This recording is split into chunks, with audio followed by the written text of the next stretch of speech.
Today is National Cream Cheese Day. It's a very versatile ingredient. So I thought, why not show you my favorite cream cheese frosting? Now, before you think, okay, yeah, it's a bunch of cream cheese and powdered sugar and some vanilla whipped up in a bowl, that's not what we're going to be doing. We're going to be doing a whipped cream cheese frosting with heavy cream. That's much lighter, less sweet, and I think a lot more enjoyable than the typical cream cheese frosting that's made with a ton of powdered sugar and cream cheese and vanilla. So, let's get to it.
There you have it.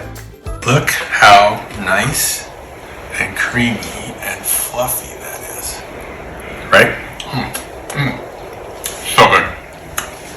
Now, I like mine a little less on the sweet side, so I put 1/3 of a cup of sugar.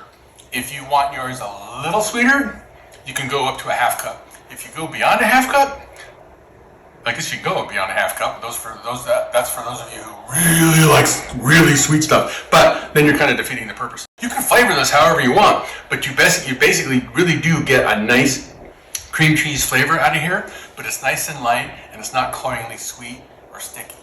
So what I'm gonna do is I'm gonna take a little dollop, and I've got some of my pumpkin bread here.